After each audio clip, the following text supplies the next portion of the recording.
বছরের প্রথমেই বড় ব্যক্তিগত বিপর্যয়ের মুখে পড়লেন জনপ্রিয় অভিনেত্রী কাঞ্চনা মৈত্র।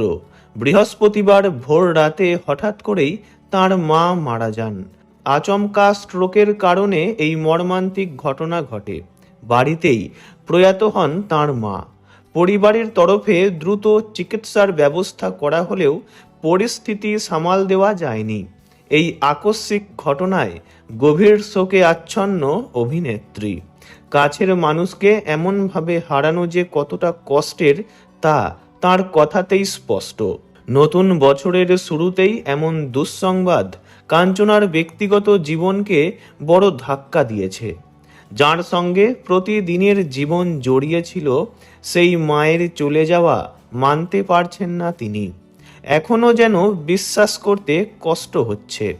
এক রাতের ব্যবধানে সব কিছু বদলে গেল। মা ও মেয়ের সম্পর্ক ছিল খুব কাছের, তাই এই শূন্যতা আরও বেশি করে অনুভব করছেন কাঞ্চনা। সংবাদ মাধ্যমের সঙ্গে কথা বলতে গিয়ে আবেগ সামলাতে পারেননি কাঞ্চনা মৈত্র। গলা ধরে আসছিল তাঁর। কান্না চেপে তিনি বলেন, এত দ্রুত সব শেষ হয়ে যাবে তা কখনোই ভাবতে পারেননি।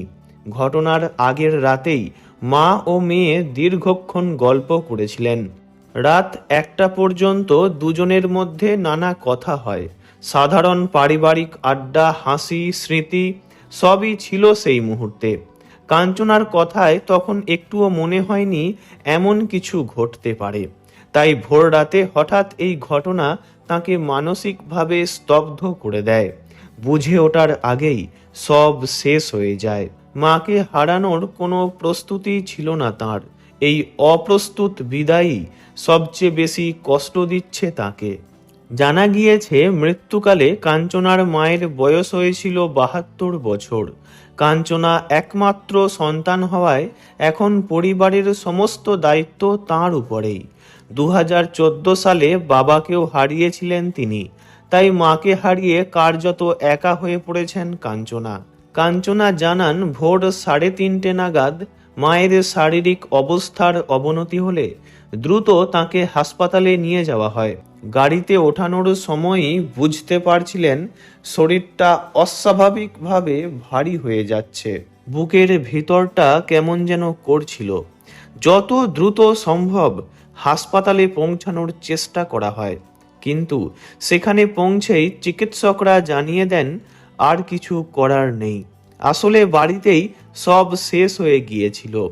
এই কথাটা এখনো মাথায় ঢুকছে না কাঞ্চনার।